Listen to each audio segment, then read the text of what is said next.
कादंबरी रुजवण भाग 12 लेखन आणि सादरीकरण मंजिरी कारेकर. हातातलं काम आटपून मिलिंदांचा निरोप घेऊन देव घरी निघाला. आईसाहेब पूजा करत होत्या. आईसाहेब, थोड्या वेळाने हॉस्पिटलला निघूया ना आपण? त्यांच्याकडे पाहून त्याने विचारलं. निघावंच लागेल, नाही म्हटलं तर ऐकणार थोडीच तू? हसत हसत आईसाहेब म्हणाल्या. देव, तिकडे काही सामान घ्यावं लागेल का रे? आईसाहेबांनी विचारलं. गरज नाही तशी, चष्मा घ्या फक्त, तो म्हणाला. हां, चष्मा, पोथी, जपाची माळ ते सगळं घेतलंय रे. आपली छोटीशी पर्स दाखवत त्या म्हणाल्या. ऑपरेशन उद्या असेल नाही? मग 2 दिवसांनी डिस्चार्ज देतील का रे डॉक्टर? आईसाहेबांनी असं विचारताच देवने जरा रागानेच पाहिलं. अहो, पूर्ण तब्येत बरी झाल्याशिवाय कसा डिस्चार्ज देतील ते? देवने विचारलं. आता पूर्ण बरं काय व्हायचंय आम्हाला देव? आमची अर्धी हाडं गेली मसणात. अरे, घरी येऊन आम्हाला लग्नाची तयारी करायची आहे रे. आईसाहेबांनी विचारलं. आईसाहेब, तब्येत महत्वाची की लग्नाची तयारी? देव पण आता चिडला होता. लग्नाची तयारीच. आईसाहेब पण आपल्या मतावर ठाम होत्या. हीच तुमची गोष्ट आवडत नाही आम्हाला. कुठल्याही गोष्टीचा सिरियसनेस नाही तुम्हाला. तब्येतीचा तर अजिबात नाही. देव म्हणाला. अरे, कशाला सिरियस व्हायचं एवढ्या छोट्या छोट्या गोष्टीला? आणि तूही या गोष्टी फार सिरियसली घेऊ नकोस. तू सुद्धा लग्नाच्या तयारीचंच बघ आता. एवढं म्हणता म्हणता सुद्धा आईसाहेबांना धाप लागली. बघा, काळजी घ्या स्वतःची. तेवढ्यात आरोही त्यांच्या रूममध्ये आली. दादा, मी पण हॉस्पिटलमध्ये येऊ का रे? तिने विचारलं. नको आरू, सध्या गरज नाही. तू आणि आधी सध्या घरीच राहा. काही लागलं तर करीन ना मी फोन, तो म्हणाला. आरोही अगदी शांत झाली. आईसाहेबांच्या बाजूला येऊन बसली. आईसाहेबांच्या मांडीवर तिने डोकं ठेवलं. काळजी घ्याल नाही साहेब. तिचा आवाज अगदी रडवेला झाला होता. आरू, हे काय? एवढी धिटाची तू? रडायला काय झालं? ठीक आहोत आम्ही, त्या असं म्हणाल्या तशी आरू अगदी शांतच होती. आरू, नको काळजी करूस. ऑपरेशन झालं की आईसाहेब अगदी खडखडीत बऱ्या होतील बघ. तिच्या खांद्यावर हात ठेवत तिला धीर देत देव म्हणाला. बरं, माझ्यासाठी एक कॉफी घेऊन ये ना. थोड्या वेळाने निघायचंय आम्हाला. देवने कॉफी घेतली, देवाला नमस्कार केला आणि मग ते दोघे गाडीत बसले. हॉस्पिटलमध्ये गेल्यानंतर जी काही फॉर्मॅलिटी करायची होती ती सगळी देवने केलीच. ऑफिस सुटल्या सुटल्या आदिराज पण हॉस्पिटलमध्येच पोचला. दादा, तुला नारळ पाणी वगैरे आणू का रे? त्याने विचारलं. नको, तू थोडा वेळ थांब इथे आणि मग घरीच जा. घरी आरू एकटी आहे ना? त्याने विचारलं. एकटी कुठे? तिच्यासोबत वैदही, मिनल काकू, वीणा काकू घरी आले आहेत. तो असं म्हणताच देवला आश्चर्य वाटलं. असं? पण त्या रात्री परत जातील. तू लवकर घरी गेलेला बरं आहे, देव म्हणाला. थोडा वेळ आधी आईसाहेबांबरोबर थांबला, मग मात्र तो घरी गेला. मिनल काकू, वीणा काकू, वैदही अजून घरीच होते. आईसाहेब बरे आहेत ना? वीणाताईंनी विचारलं. हो काकू, सकाळीच ऑपरेशन आहे असं डॉक्टर म्हणत होते. बरं, काहीही मदत लागली तर कळवा आम्हाला. येऊ आम्ही, असं म्हणत मिनल काकू उठल्या. आरोहीने वैदईचा हात घट्ट पकडला होता. वैदू, आज दिवस इथे राहशील? आरोहीने असं विचारताच वैदही जरा गोंधळली. तिने आईकडे पाहिलं. काय करू आई? वैदहीने विचारलं. राहा की, अरूला गरज आहे तुझी. ते ऐकताच आरोहीला पण बरं वाटलं. मिनल काकू आणि वीणाताई निघून गेल्यानंतर रामू काकाने त्या तिघांसाठी जेवण लावलं. खरं तर जेवायचा मूड कुणाचाच नव्हता, पण वैदहीने दोघांनाही आग्रहाने थोडं थोडं खायला दिलं. जेवण झाल्यानंतर तिघेही खाली हॉलमध्येच बसले. आदिराज डोक्याला हात लावून बसला होता. दादा, वैदहीची हाक ऐकू आली तसे त्याने डोळे उघडले. काळजी नका करू, सगळं छान होईल. तिच्या आश्वासक शब्दांमुळे त्याला जरा बरं वाटलं. तुमच्यासाठी चहा कॉफी आणू का काही मी? तिने विचारलं. नको ग, खरं तर असं वाटत होतं दादाबरोबर तिथेच राहावं, पण तो नको म्हणाला, आदिराज म्हणाला. तेवढ्यात आदिराजचा मोबाईल वाजला. प्रांजलचा फोन होता. त्याने उठण्याची तसदी घेतली नाही. बसूनच त्याने फोन उचलला. हां, बोल प्रांजल. ॲडमिट केलं आईसाहेबांना. उद्या ऑपरेशन आहे. पलीकडून ती काही बोलली असावी. नको नको, तू हॉस्पिटलमध्ये येऊ सुद्धा नकोस. दादाला नाही आवडणार ते, तो म्हणाला. आरोही आदिराजकडे पाहत होती आणि वैदही आरोहीकडे. थोडा वेळ बोलून मग आदिराजने फोन ठेवून दिला. काय रे दादा, प्रांजल काय म्हणत होती? आरोहीने विचारलं. आईसाहेबांना भेटायला हॉस्पिटलमध्ये येऊ का असं विचारलं. वैदहीच्या मनात अनेक प्रश्न निर्माण झाले. ही प्रांजल म्हणजे विशांतदादाची कलिग आहे. त्या दिवशी ज्वेलर्सच्या दुकानात हीच तर मुलगी भेटली होती. साखरपुड्यालाही आली होती आणि यांना तर देवदादा म्हणाली. काय भानगड आहे ही सगळी? गोंधळून तिने आरोहीकडे पाहिलं. आदिराजच्या ते लक्षात आलं. वैदेही, तुझा फार गोंधळ झाला असेल नाही? किंचित हसत त्याने विचारलं. हो, म्हणजे दादा, त्या दिवशी प्रांजल ज्वेलर्सच्या दुकानात पण यांना भेटली होती. आमच्या साखरपुड्याला पण आली होती. आणि आता तिला यायला नाही का म्हणतायत हे? असा प्रश्न पडलाय मला. पण तो आता विचारणं बरोबर आहे की नाही ते कळत नाहीये. निरागसपणे ती म्हणाली. अगं, विचारणं बरोबरच आहे. आता तू या घरातली सदस्यच आहेस. तुला सगळं माहीत असायला हवं. तो असं म्हणताच वैदेहीचे कान एकदम. प्रांजल आणि माझं एकमेकांवर प्रेम आहे. आम्हाला लग्न करायचंय. पण आमच्या लग्नाला घरून परमिशन नाही. मुख्य म्हणजे देवदादाची. तो असं म्हणताच वैदेहीने पटकन विचारलं. का? का परमिशन नाही यांची? अगं, आबासाहेब म्हणजे आमचे बाबा आणि मोहन काका म्हणजे प्रांजलचे बाबा. यांची घट्ट मैत्री होती. दोघेही बिझनेस पार्टनर होते. काही वर्षांपूर्वी बिझनेसमध्ये मोठा दगाफटका झाला आणि त्यातच आमच्या आबासाहेबांना हार्ट अटॅक आला. ते गेले. ही सगळी फसवणूक मोहन काकांनीच केली असं दादाला वाटतंय. पण ते तसं नसून ते सगळं कारस्थान प्रांजलच्या भावाचं, पियुषचं होतं. आबासाहेबांच्या मृत्यूला सरदेसाई कुटुंब जबाबदार आहे असं दादा मानतो. त्याचं ते मानणं चुकीचं नाही. त्याचा राग, त्याची कळकळ समजते मला. पण आमचं एकमेकांवर खूप प्रेम आहे. आम्ही फॉरेनला एकत्र शिकत असताना तिथे आमची ओळख झाली. तिथे घरचं कुणी जवळचं नव्हतं. त्या दरम्यान आम्ही एकत्र आलो आणि ठरवलं की आपण लग्न करायचं. तेव्हा आता परिस्थिती अशी आहे की आई साहेबांना या सगळ्या गोष्टींबद्दल अद्यापही माहीत नाही. प्रांजलच्या घरी माहीत नाही. आपल्या घरी दादाला, अरुला आणि आता तुला कळलंय.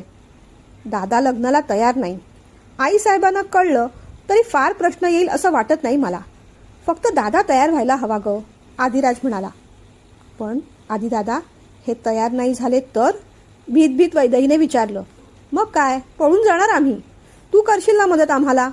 आदिने गमतीनेच विचारलं. वैदेही बिचारी घाबरली. आणि मी मदत केली यांना कळलं तर? ती असं म्हणताच आरोही आणि आदिराजला हसू आलं. ते तू तुझं बघून घ्यायचं. आम्ही तर तुझंच नाव सांगणार. आदिराज तसं म्हणाला तशी ती आणखीन टेन्शनमध्ये आली. नको नको दादा, असं पळून वगैरे जाणं बरं नाही. आपण यांना समजावून सांगूया. समजतील ते. भीत वैदेही म्हणाली. मग तू सांगशील त्याला समजावून? आदिने विचारलं तसं तिचा चेहरा एकदमच पडला. ती त्याच्याकडे पाहतच राहिली. अगं, तुझ्या नवऱ्याला समजावून सांगणं एवढं सोपं असतं तर आणखीन काय हवं होतं? आदिराज म्हणाला. बरं, जाऊ देत तो विषय सध्या. तुम्ही दोघी आता जा झोपायला. थोडा वेळ मी माझं काम करतो, गेट वगैरे लावून घेतो. मग त्या दोघी मग आरोहीच्या रूममध्ये झोपायला गेल्या. आईसाहेब हॉस्पिटलमध्ये पुस्तक वाचत होत्या. आईसाहेब, झोपा की. तुम्हाला झोप येत नाहीये का? देवने आईसाहेबांच्या बाजूला बसत विचारलं. इतक्या लवकर झोप येणार नाही आम्हाला देव. अजून आमची झोपायची वेळ नाही झालेली. तोपर्यंत आम्ही पोथी वाचतो, असं म्हणत आईसाहेबांनी त्यांची बॅग उघडली. आईसाहेब, तुम्हाला झोप येत नसेल तर आम्ही तुम्हाला एखादी गोष्ट सांगू का? देवने असं विचारताच आईसाहेबांना फार टेन्शन आलं. नको रे, येईल आता झोप. आता तू तुझ्या गोष्टीचं नाव घेतलंस ना, तेव्हा यायला लागलीये झोप आम्हाला. त्या म्हणाल्या. हे काय आईसाहेब, आमची गोष्ट एवढी का बोरिंग असते? त्याने रागानेच विचारलं. नाही रे, तसं नाही. पण आता आपण हॉस्पिटलमध्ये ऑपरेशनच्या या वेगळ्याच मूडमध्ये आहोत की नाही, म्हणून तसं म्हटलं आम्ही. देवला बहुतेक वाईट वाटलं हे कळल्यावर आईसाहेबांनी उगीच काहीतरी खोटं सांगितलं त्याला. आईसाहेब, तुम्हाला ऑपरेशनची भीती वाटते का हो? अहो, तसं घाबरण्यासारखं नाही खरं काही कारण. छोटंसं ऑपरेशन आहे ते, देव त्यांना समजावत म्हणाला. हो देव, आम्हाला नाही वाटत भीती. तुलाच भीती वाटते. सारखं आम्हाला तेच सांगत बसलायस तू. आईसाहेब असं म्हणताच देवचा चेहरा पुन्हा पडला. बरं, जाऊ देते सगळं. तू काय गोष्ट सांगणार होतास? तू गोष्ट सांग. त्याचा मूड ऑन करण्यासाठी आईसाहेब म्हणाल्या. मग मात्र देवादेव एकदम चार्ज झाला. हां, एका लहान पक्ष्याचीच गोष्ट आहे. तर एक पक्ष्याचं पिल्लू असतं. त्याला उडता येत नसतं अजून. त्याची आई आपल्या पिल्लासाठी रोज दाणे वेचायची. त्याच्या चोचेत भरवायची. त्याला समजवायची, हे बघ पिल्लू, आता तू मोठा झालास.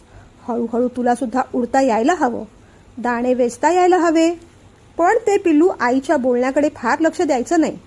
एक दिवस मोठा पाऊस आला हो, वादळच आलं. आई दाणे वेचण्यासाठी बाहेर गेली. पिलाला भूक लागली. पाऊस थांबला. पिलू बाहेर पडलं. त्याने आपले पंख फडफडवले. उडण्याचा प्रयत्न पण केला. त्याला कळलं, अरे आपल्याला उडता येतंय. मग ते बाहेर पडलं. थोडे दाणे वेचून घेऊन आलं. त्याला आपल्या आईला आपण कसं उडतोय ते दाखवायचं होतं हो. आपण आणलेले वेचलेले दाणे पण दाखवायचे होते. आनंदाने ते घरी पण आलं. पण तरी आई घरी आली नव्हती. त्याने थोडा वेळ वाट पाहिली. रात्र झाली.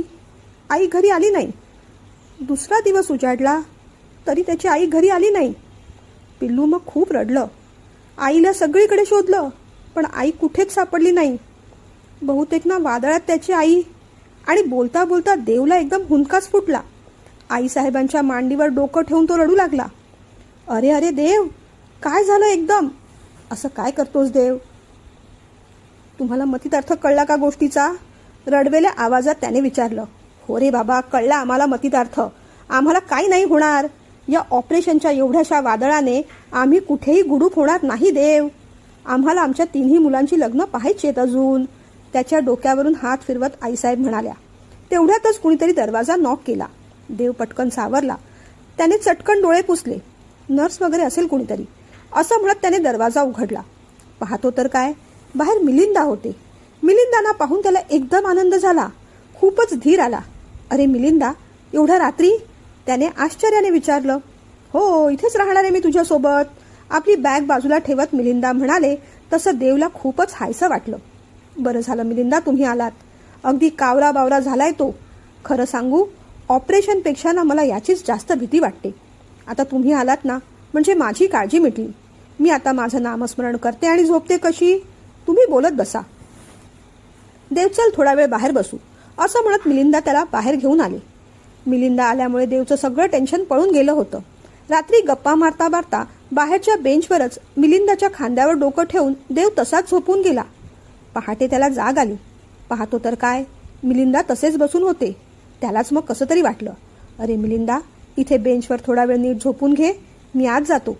असू दे देव, झोप तू, आता होईल सकाळ. सकाळी डॉक्टर आले. आई साहेबांना ऑपरेशनसाठी नेलं. सकाळी सकाळी आदिराज सुद्धा आला. देवचा जीव वर खाली होत होता. मिलिंदाने त्याला धीर दिला. ऑपरेशन सक्सेसफुल झालं. ते कळताच देवचा जीव मात्र भांड्यात पडला. आदिराजचं पण टेन्शन खूप कमी झालं. आदी, आता घरी जा तू. आरोही एकटी असेल ना? दुपारी वाटल्यास तिला घेऊन ये इथे, देव म्हणाला. एकटी नाही दादा ती. कालपासून वैदेही थांबली तिच्याबरोबर. त्याचं देवला आश्चर्य वाटलं आणि बरं पण वाटलं. वैदेही काल आपल्या घरी राहिली होती? त्याने विचारलं. आदिराजने हसून मान डोलावली. थोड्या वेळाने आईसाहेबांना बाहेर आणलं. त्यांची प्रकृती बऱ्यापैकी स्थिर होती. आईसाहेबांना शुद्ध आल्यावर आरोही आणि वैदेही सुद्धा हॉस्पिटलमध्ये आल्या. त्या दोघींना बघून आईसाहेबांना आनंद झाला. थोडा जास्त आनंद देवला पण झाला. आरोही, आदिराज आईसाहेबांबरोबर होते. मिलिंदा सगळ्यांसाठी कॉफी आणायला गेली. वैदेही मात्र बाहेर बसली होती.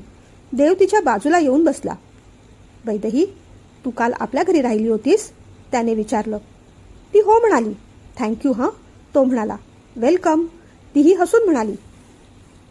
आज सुट्टी झाली ना? उद्या युनिव्हर्सिटीला जा हं. अरुला पण सांगणार आहे मी तसं. उगीच अभ्यासात व्यत्यय नको. ती फार काही बोलली नाही. मिलिंदा वर आले. सगळ्यांना कॉफी दिली. मग देव म्हणाला. मिलिंदा, आता तू निघालास तरी चालेल रे. आता सगळं ठीक आहे.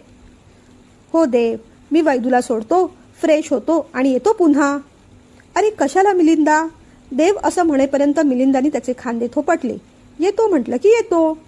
वैदू, चल निघूया आपण. मिलिंदा पुढे झाले. येऊ मी? तिने देवला विचारलं. हो ये. काळजी घे हां. संध्याकाळी आईसाहेबांना भेटायला दादासाहेब, वीणाताई, मिनल काकू सगळेच आले होते. 4-5 दिवसांनी त्यांना डिस्चार्ज मिळाला. त्यांचा उत्साह फार होता. घरी गेल्यानंतर काय काय करायचं, लग्नाची काय काय तयारी करायची, असं सगळं त्यांचं चाललं होतं. आरोही आणि वैदेही दोघींच्या अभ्यासाचा मात्र गोंधळ झाला होता. युनिव्हर्सिटीत भेटल्या भेटल्या वैदेही आरोहीला म्हणाली. खरं सांगू, यावर्षी सगळे पेपर्स निघतील असं वाटत नाही मला. लग्नाचा नुसता गोंधळ चाललाय. माझ्या आयुष्यात पहिल्यांदाच फेल होणार आहे मी, रागारागाने वैदेही म्हणाली. वैदेही, अजून बराच वेळ आहे परीक्षेला. तुमचं लग्न झाल्यानंतर सुद्धा 2 महिने आहेतच की. घरी कर की अभ्यास, आरोही म्हणाली. तिथे वेळ मिळेल का मला अभ्यासाला? वैदेहीने विचारलं. ते तिथे आल्यावर कळेलच तुला. आरोही म्हणाली. बरं आरू, आज आपण कॅन्टीनमध्ये जाऊया का? मस्तपैकी पास्ता खाऊया. बरेच दिवस काही बाहेरचं खाल्लेलं पण नाही मी. सकाळी ना काकूने उपमा केला होता. मला जराही आवडत नाही ग तो. मी फक्त बिस्किट खाऊन आले. हं चालेल, पण लवकर हं. आता ड्रायव्हर काका येतीलच, आरोही म्हणाली. आले तर थांबतील की 10-15 मिनिटं. चल जाऊ पटकन, असं म्हणत वैदही आरोहीचा हात धरत कॅन्टीनमध्ये पोचली. मस्तपैकी पास्ताची ऑर्डर दिली आणि एवढ्यात तिचा फोन वाजला. फोन आरोहीच्या दिशेला होता. फोनकडे फार लक्ष न देता ती म्हणाली, हा अननोन नंबर दिसतोय. पण आरोहीने मात्र पाहिलं. नंबर सुद्धा ओळखीचा होता. त्यावर लावलेला फोटो सुद्धा ओळखीचाच दिसत होता. अगं ए, देवदादाचा फोन आहे, उचलतो आधी. ते ऐकताच वैदही जरा गडबडली. यांचा फोन? आता काय करू अरू? तिने विचारलं. अगं उचल, आणखी दुसरं काय करणार आहेस? पण मला का फोन केला यांनी? तिने टेन्शनमध्येच विचारलं. आता ते फोन उचलल्यावरच कळेल ना तुला. घे ना आधी पटकन. मग मात्र वेळ न घालवता वैदहीने फोन उचलला. हॅलो वैदही, लेक्चर संपलं तुमचं? देवादेवने विचारलं. हो. मग कुठे आहे तुम्ही? मी केव्हाचा बाहेर येऊन थांबलोय. आणि आरू कुठे आहे? त्याने विचारलं. आरूही माझ्यासोबतच आहे. आम्ही कॅन्टीनमध्ये आहोत, ती म्हणाली. कॅन्टीनमध्ये? तिथे काय करताय? पास्ता खातोय असं सांगायची काही हिंमत होईना, म्हणून मग ती म्हणाली, अभ्यासाचं डिस्कस करतोय आम्ही. कॅन्टीनमध्ये? त्याने आश्चर्याने विचारलं. तेवढ्यात कॅन्टीन बॉय पास्ता घेऊन आला. मॅडम, हे तुमचे 2 पास्ता. ते तेवढंच देवादेवने ऐकलं. पास्ता खाताय तुम्ही? त्याने विचारलं. वैदही पुढे काही बोलू शकली नाही. अहो बऱ्याच दिवसांनी घेतला. बरं ठीक आहे, काय ते संपवा लवकर आणि या बाहेर, थांबलोय मी, असं म्हणत त्याने फोन कट केला. काय ग, दादा काय म्हणत होता? आरोहीने जरा काळजीने विचारलं. बाहेर आलेत ते, वैदही म्हणाली. का? तो का आलाय? आरोही म्हणाली. मला काय माहीत. अगं तू विचारायचंस ना त्याला. काय विचारायचं? तुम्ही का आलात म्हणून? वैदहीने जरा रागानेच विचारलं. तशी आरोही शांत झाली. चला आता पास्ता खाऊया आणि निघूया लवकर, आरोही म्हणाली. पास्ता खाण्याची मजा निघून गेली होती. कसा बसा तो पास्ता त्यांनी संपवला आणि दोघी बाहेर पडल्या. देव गाडी घेऊन बाहेर त्यांची वाट पाहतच होता. दादा, आज तू न्यायला आलास मला? आरोहीने विचारलं. तुला एकटीला नाही, तुम्हा दोघींना. आईसाहेबांचं काहीतरी काम आहे, साडीचं आणि दागिन्यांचं. त्यांनी पाठवलंय मला, वैदहीकडे पाहत तो म्हणाला. बरं, घरी फोन करून सांगते मग मी तसं, वैदही म्हणाली. हां त्याची गरज नाही, मिलिंदाला सांगून आलोय मी, त्याने कळवलं असेल घरी. तुम्ही दोघी बसा आता. आरोही पुढे बसली, वैदही मागे एकटीच. काय गारू, रोज कॅन्टीनमध्ये खाता तुम्ही? देवादेवने विचारलं. नाही दादा, आज वैदहीला भूक लागली होती म्हणून खाल्लं. त्याने वळून मागे वैदहीकडे पाहिलं आणि नकारार्थी मान हलवून तोंड वेडं वाकडं केलं. तिला कसं तरी झालं. वैदही घरी आली. आईसाहेब समोर बसल्याच होत्या. त्या छान हसल्या. ये वैदही, कशी आहेस बेटा? त्यांनी प्रेमानेच विचारलं. ती पुढे झाली, वाकून नमस्कार केला. छान आहे आईसाहेब, बस बस. आरोही, रामू काकांना सांग वैदहीसाठी छान लिंबाचं सरबत घेऊन यायला. आणि हो, लागलीच तुम्ही जेवून पण घ्या, नंतर बोलते मी तिच्याशी. आईसाहेब, आम्हाला भूक नाही, आम्ही आज बाहेर खाऊन आलोय, आरोही म्हणाली. काय हे आरोही, अलीकडे बाहेरचं खाणं फार वाढलंय हं तुझं, रागानेच आईसाहेब म्हणाल्या. ते तसंच होणार आईसाहेब, गुण नाही पण वाण लागतोच ना. वैदहीकडे जरा रागाने बघतच तो म्हणाला. तिला फार खराब वाटलं. अहो रोज नाही खात, कधीतरीच, ती स्पष्टीकरण देत म्हणाली. मग मात्र देव किंचित हसला. बरं, मी काय म्हणत होते, बाकी साड्यांची वगैरे खरेदी तुम्ही करालच, पण हे बघ, लग्न लागताना ना आपल्या जहागीरदारांकडे 9वारी साडी नेसावी लागते. ती अगदी छानपैकी साडी घे. आणि हो, त्याच्यावर छानपैकी मोत्यांची नथ सुद्धा घालावी लागते हं. नथ नुसती लग्नातच नाही, पूजेला, गोंधळ जागरण होईल त्या सगळ्याला नथ लागणारच. ती सुद्धा तू तुझ्या पसंतीचीच घेऊन टाक. आज मुद्दामूनच आम्ही देवला लवकर बोलावून घेतलंय. या 2 गोष्टींची खरेदी तुम्ही आत्ताच जाऊन करून या आणि खरेदी झाल्यानंतर परत इथेच या. मला पाहायची आहे साडी आणि नथ. वैदही फार काही बोलली नाही, पण तिला लक्षात आलं की नथ घालायला आपण नाक टोचलेलं नाही. असंही 9वारी साडी घालायची म्हणजे डोक्याला तापच होता. त्यात तो सगळा साज, शृंगार, आणि आता परत ही नथ. ती आईसाहेबांकडे घाबरतच पाहू लागली. काय झालं वैदू, काही बोलायचंय का? आईसाहेबांनी तिच्या पाठीवर हात ठेवत विचारलं. आईसाहेब, मी नाक टोचलेलं नाही. अरेच्चा, काहीच हरकत नाही, आता टोचून घे. आता खरेदी करायला जाशील ना, तिथे सोनारांकडे टोचून घे, आईसाहेब सहजपणे म्हणाल्या. आजकाल ना मुलींना किती फॅशन लागते. मी पाहते ना, कान सुद्धा किती ठिकाणी टोचलेले असतात. असो, ज्याची त्याची आवड. आईसाहेब बोलत होत्या, पण वैदेहीला मात्र जाम भीती वाटली. नाक टोचणं एवढं का सोपं आहे? किती त्रास होईल आपल्याला. फार फार दुखेल ते. मला नाक टोचायचं नाही, पण हे सांगायची हिंमत काही होईना. उगीच यांच्यासमोर आता परत काही बोललो तर म्हणायचे, एवढ्या तेवढ्या गोष्टीला घाबरतेस तू. बोलावं की बोलू नये या विचारात ती मग शांतच राहिली. या जहागीरदारांचा थाटच मोठा आहे. आरोही चिडते ते काही चुकीचं नाही. वैदेहीच्या मनात आता नको नको ते विचार येऊ लागले होते. हे बघ देव, नऊवारी साडी जरा चांगली घे, भारीतली घे. अस्सल पैठणी घे. आधी सोनाराकडे जा आणि मग तिथून कपड्यांची खरेदी करा आणि मग घरी या. आईसाहेब म्हणाल्या, चला निघूया. देवने वैदेहीला विचारलं, दादा मी पण येऊ सोबत? आरोही म्हणाली. तसं वैदेहीला आनंद झाला. चल तूही चल माझ्यासोबत, ती पटकन म्हणाली.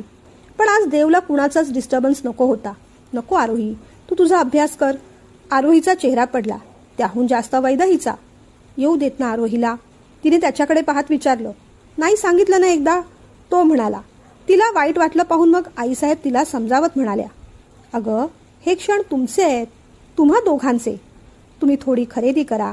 तुला आवडतील तसे ड्रेस घे. दागिना वगैरे आवडला तर तोही घे एखादा. येताना बाहेर काहीतरी छानपैकी खाऊन या. कुठेतरी फिरायला जा, गप्पा मारा. तुझ्या अभ्यासाच्या गडबडीत आणि देवच्या कामाच्या गडबडीत तुम्हा दोघांनाही वेळ पुढे मिळणार नाही. आज तेवढ्याच तुमच्या गप्पा होतील. वैदेहीला त्यांचं म्हणणं फार पटलं नाही आणि आवडलं तर त्याहून नाही, पण तिने मान डोलावली. आईसाहेब येतो आम्ही. आरोहीला बाय करून आईसाहेबांचा निरोप घेऊन मग वैदेही त्याच्या मागोमाग गाडीत जाऊन बसली. त्या ज्वेलरकडे जायचं आता जाम टेन्शन आलं होतं. खरंच या जहागीरदारांची जहागीरदारी नको वाटते. आजकाल कुणी नाक टोचत नाही. खरं तर आपल्याला हे लग्न करायचंच नव्हतं. या घरातल्यांनी मोठ्या संकटात टाकले आपल्याला. रागानेच तिने आपला हात मांडीवर आदळला. वैतागतच जरा मोठ्याने तिच्या तोंडून निघून गेलं. राग येतोय मला. कुणाचा? त्याने पटकन विचारलं. नाही कुणाचा नाही. देवने भुवया उंच केल्या. काही बोलायचंय का माझ्याशी? त्याने विचारलं. काही नाही. शिवशंभो असं म्हणत मग त्याने फार विषय वाढवला नाही. गाडी ज्वेलरच्या बाहेर थांबवली. लग्न म्हणजे नुसता त्रास, दुःख, वेदना एवढं आणि एवढंच आहे असा विश्वास हळूहळू पक्का होत चालला होता. तेव्हा देव पुढे झाला. तिथल्या काउंटरवरच्या माणसाला नथ हवी असं विचारलं. त्याने पुढच्या बाजूला जायला सांगितलं. पुढे मात्र तिथल्या एका बाईने एका ट्रेमध्ये फार फार छान नथी दाखवल्या. काही मोत्यांच्या, काही खड्यांच्या. तुम्ही ट्राय करून बघा मॅडम, तुम्हाला कोणती आवडते ती म्हणाली. नाक टोचलेलं नाही माझं, हळू आवाजात वैदेही म्हणाली. अच्छा टोचायचंय मग? तिने पहिल्यांदा त्याच्याकडे पाहिलं आणि मग त्या बाईला हो असं सांगितलं. बरं. ती बाई गेली, कोणत्या तरी माणसाला घेऊन आली. त्याच्या हातात ते मशीन होतं. ते पाहून वैदेहीला जास्तच भीती वाटली. हे सगळं नको नको वाटत होतं. आज तर बरोबर आई, काकू, मिलिंद काका कुणी नाही. एरवी घरी एवढ्या छोट्या छोट्या गोष्टींसाठी आपण एवढा आरडाओरडा करत असतो. आता तर एवढं दुःख भोगायला लागणार आहे. आणि आपलं दुःख यांना काय कळणार? त्याच्याकडे पाहत तिच्या मनात विचार चालले होते. डोळ्यात आलेलं पाणी लपवायचा आटोकाट प्रयत्न चालला होता. तो बाजूलाच बसला होता. तिच्याकडे पाहत होता. मॅडम तिथेच बसा तुम्ही, फक्त रिलॅक्स बसा. दुखणार नाही ना? तिने भीतीनेच त्या माणसाला विचारलं. नाही ताई, 1 सेकंदपेक्षा सुद्धा कमी वेळ लागतो. काही नाही होणार, तो म्हणाला. तिने भीतीने डोळे बंद केले. खुर्ची घट्ट पकडली. खुर्चीचं हँडल पकडताना त्याखाली देवचा हात आहे हे तिच्या लक्षात आलं नाही. तिच्या आलं नाही, पण त्याच्या मात्र आलं. तिने भीतीने त्याचा हात अधिकच घट्ट पकडला. 1 मिनिट थांबा दादा. देव त्या माणसाला तसं म्हणाला तसा तो माणूस मागे झाला. काय झालं ग, एवढी का घाबरलीस? देवने विचारलं. तिने डोळे उघडून त्याच्याकडे पाहिलं. डोळ्यात थोडं थोडं पाणी होतं. नाक टोचून घ्यायचं नाही का? नाही आवडत तुला ते? त्याने काळजीने विचारलं. तरीही ती काही बोलली नाही. दादा असू देत, नको ते सगळं. मॅडम तुम्ही आम्हाला प्रेसची नथ दाखवा. ते ऐकताच तिला खूप आनंद झाला. असू देत, या प्रेसच्या नथी पण छान आहेत की, असं म्हणत मग त्या मुलीने प्रेसची नथ दाखवली. घे, जी तुला आवडेल ती घे. तिचा हात आपल्या हातात घेत तो म्हणाला. अरे वा, न सांगता यांना कळलं आपलं दुःख. विचारानेच तिला जरा बरं वाटलं. घटना छोटीशी होती, पण त्याचा इम्पॅक्ट मात्र मोठा झाला होता. एक छानशी नथ तिने घेतली आणि मग हसत हसत ती बाहेर पडली. आता साडी घ्यायला जाऊया, त्याने विचारलं.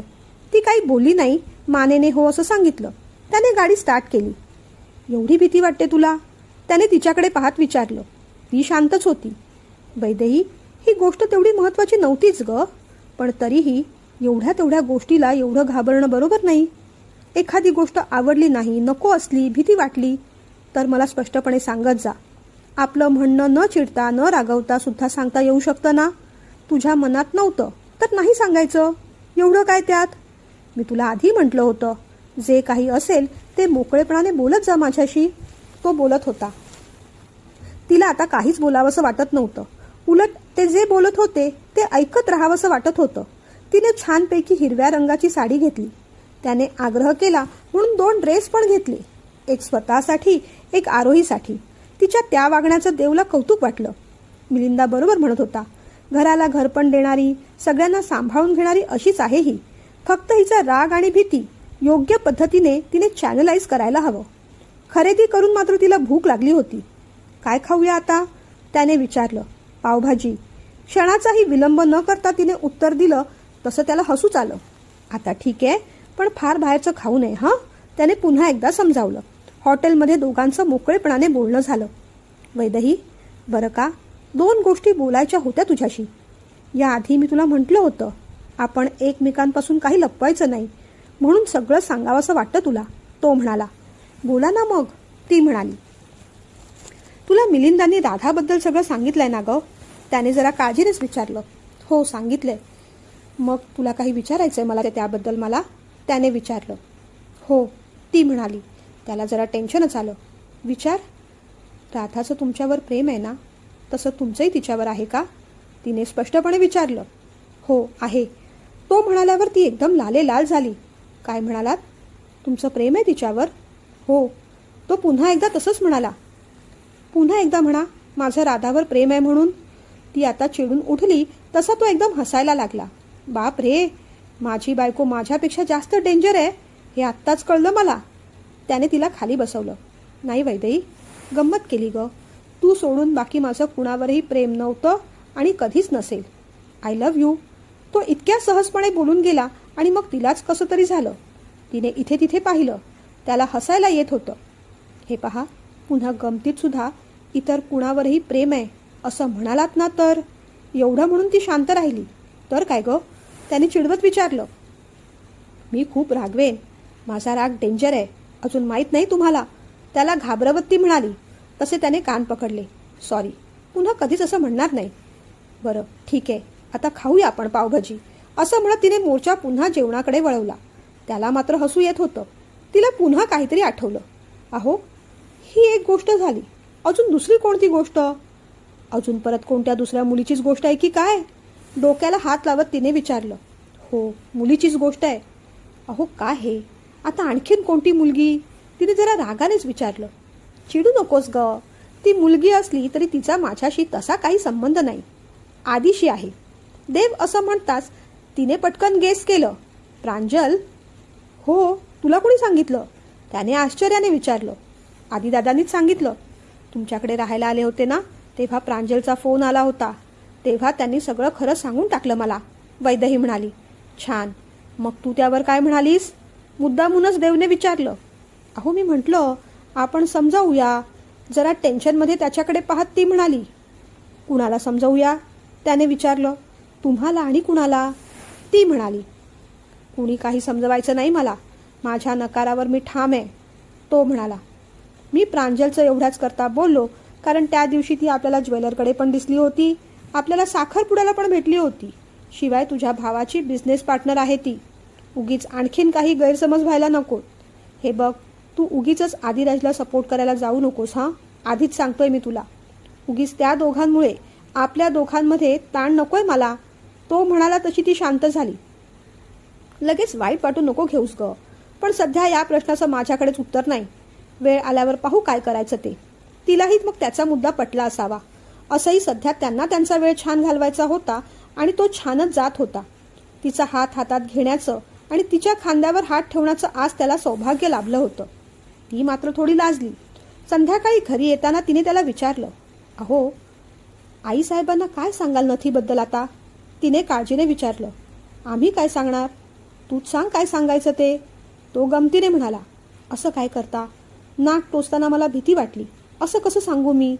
माझ्याबद्दल काय विचार करतील त्या? किती भित्री आहे असं म्हणतील ना. तिने तसं विचारलं. तो काही बोलला नाही. घरी आले तेव्हा आईसाहेब, आरोही, आदिराज सगळेजण त्यांची वाट पाहत होते. या या या दादासाहेब, वहिनीसाहेब, आपलं स्वागतच आहे. आदिराज असं म्हणताच तिला जरा लाज वाटली. आईसाहेब, आरोही छान हसल्या. झाली खरेदी? आईसाहेबांनी विचारलं. ती त्यांच्या बाजूला जाऊन बसली. आईसाहेबांनी साडी पाहिली, ड्रेस पाहिले. त्यांना खूप खूप आवडलं. तेवढ्यात वैदेही म्हणाली, अरू, यातला एक ड्रेस तुला घे. जो आवडेल तो घे. ड्रेस पाहून आरोहीला पण आनंद झाला.